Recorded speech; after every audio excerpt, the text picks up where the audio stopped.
The ivory-handled pistols gleamed against his hip as Lieutenant General George S. Patton, Jr.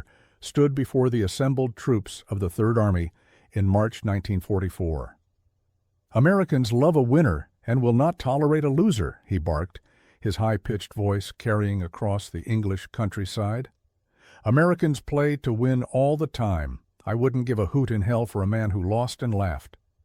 Within months, these men would prove his philosophy in blood across France, racing toward Germany at speeds that amazed allies and terrified enemies. Born into privilege in 1885, Patton believed he was literally born to be a warrior. He claimed memories of past lives as a soldier from ancient times through Napoleon's campaigns.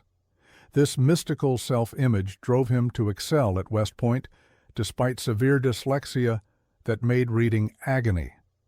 He competed in the 1912 Olympics in pentathlon, designed a new cavalry saber, and spent his own money to train with French swordmasters. When World War I arrived, he begged his way into the new Tank Corps, becoming one of America's first tank officers and earning wounds at the Meuse-Argonne. Between wars, Patton evangelized for armored warfare, while the Army clung to horses. He studied German blitzkrieg tactics obsessively, wargaming scenarios in which fast-moving tank columns supported by aircraft could shatter static defenses. His fellow officers thought him eccentric at best, dangerous at worst. His temper was volcanic, his language profane, his hunger for glory unseemly.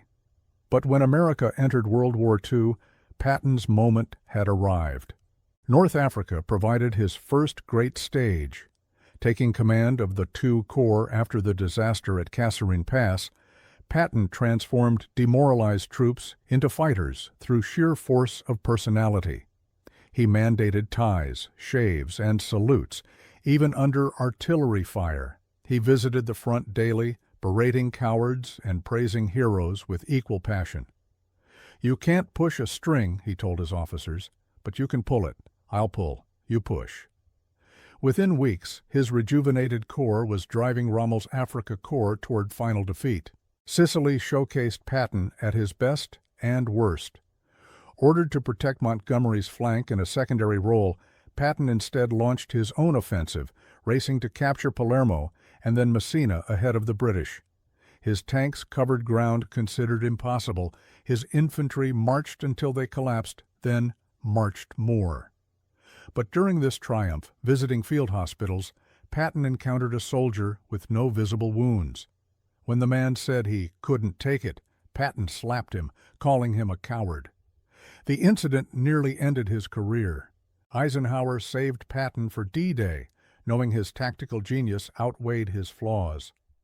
After the Normandy breakout, Patton's Third Army exploded across France in one of military history's greatest advances. In 2 weeks, they traveled further than armies moved in years during World War I. Patton's genius lay not in complex strategies, but in simple aggression. Attack, always attack.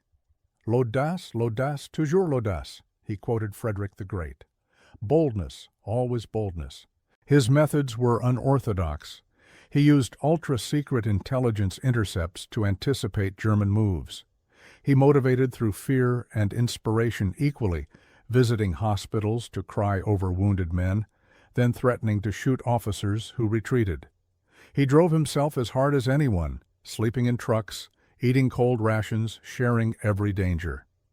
"Do everything you ask of those you command," he practiced. The Battle of the Bulge proved Patton's finest hour. When German forces smashed through American lines in December 1944, threatening catastrophe, Eisenhower asked how quickly Patton could pivot north. 48 hours, Patton replied, stunning the room. He'd already anticipated the crisis, planning multiple contingencies. His staff performed logistical miracles, turning an entire army 90 degrees in winter conditions. Racing through snow and fog, Third Army smashed into the German flank, relieving Bastogne and helping transform potential disaster into eventual victory. Patton pushed into Germany with characteristic fury, liberating concentration camps that revealed Nazi evil in ways that shook even him. "We're fighting the wrong people," he controversially declared, seeing Soviet Russia as the next threat. His armies reached Czechoslovakia when ordered to halt, letting Soviets take Prague. The war's end found him bitter about political restrictions on total victory. Peace didn't suit George Patton. Appointed military governor of Bavaria, he proved incompetent at administration and dangerously naive about denazification. His comparison of Nazis to American political parties caused another scandal. Relieved of command, he died in December 1945 after a minor traffic accident, paralyzed from the neck down. "This is a hell of a way to die," were among his last words. Patton remains America's most controversial general, a man whose tactical brilliance was matched by personal demons. His racism was ugly even by 1940 standards. His ego was monstrous. His treatment of suffering soldiers sometimes crossed into cruelty. Yet his Third Army suffered fewer casualties while inflicting more damage than any comparable force. He understood mobile warfare intuitively, inspiring soldiers to achieve the impossible through a combination of fear, pride, and genuine leadership. "Wars may be fought with weapons," Patton said, "but they are won by men." His complex legacy embodies this truth. Neither pure hero nor complete villain, Patton was supremely human, flawed, driven, brilliant, and ultimately tragic. He got his warrior's death, if not the way he imagined. His name remains synonymous with aggressive leadership, for better and worse. In war, that aggressiveness saved countless lives by ending battles quickly. In peace, it made him a relic. Perhaps that's the most fitting epitaph for America's last romantic warrior, magnificent in war, lost without it.